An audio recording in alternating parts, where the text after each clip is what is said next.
Today, I'm going to show you how to replace the key tumbler.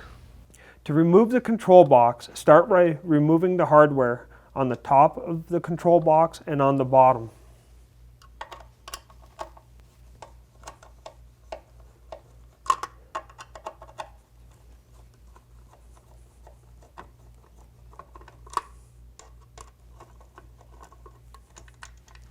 The ones on the bottom will be harder to get to, but just split the wires if you have to with your tool.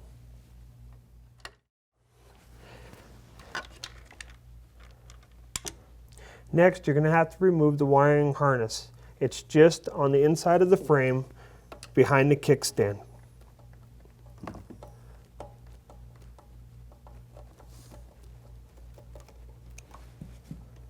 Now disconnect all the wires holding the control panel on by gently pulling them apart.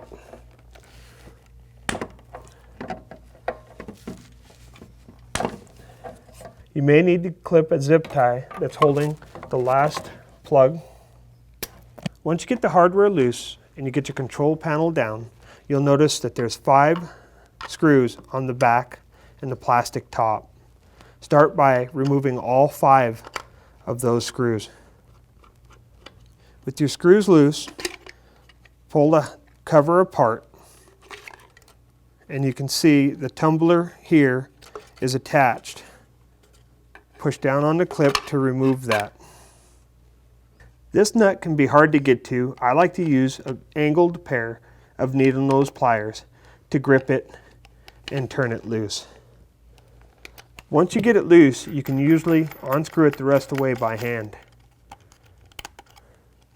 Removing the nut all the way off, I'll let you slide this through the housing and all the way out.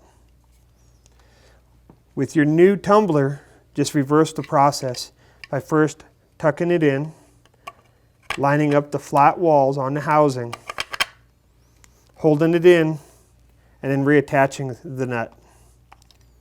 There is ridges on the bottom side to help hold this, so make sure you put this on the proper way.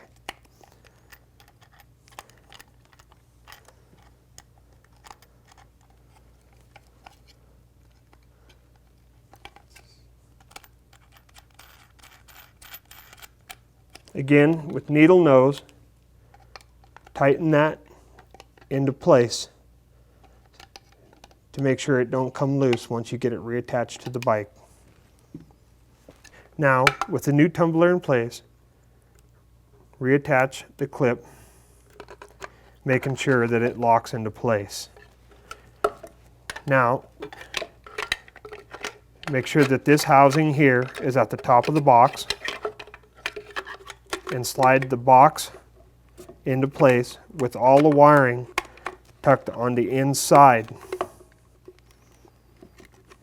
When you bring that outside cover on, everything should easily be tucked into place.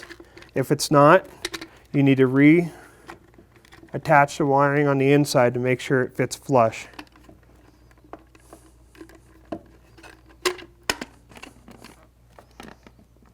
Once you get a flush fit, then you can tighten the hardware back down. Put the wires in between the frame.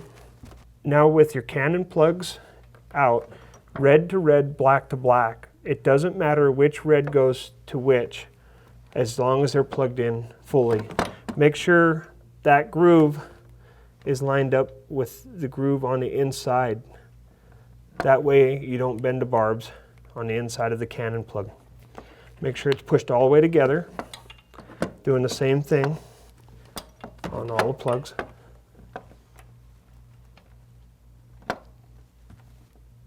Okay, with that plugged in, we're going to continue to match up the plugs. As you can see, there's a gap that'll line up here.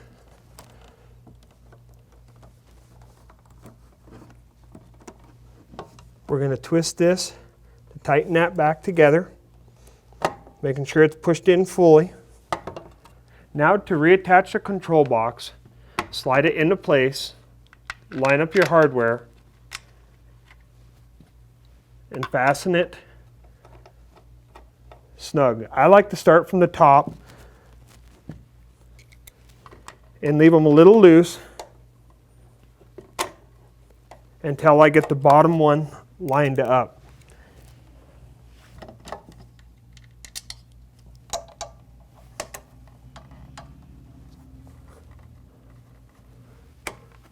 Once everything's in line and started, then snug them down.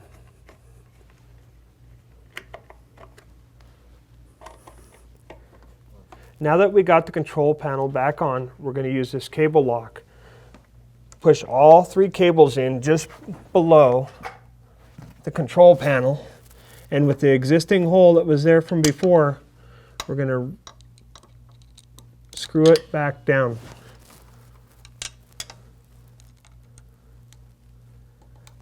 Okay, with that tight, next we're going to take our zip tie and the cable that hooks to the rear motor, we're going to run around the frame here and run that tight. I like to tuck it up underneath to keep it from getting damaged. Then clip the end and you're good. The last step is attaching the battery.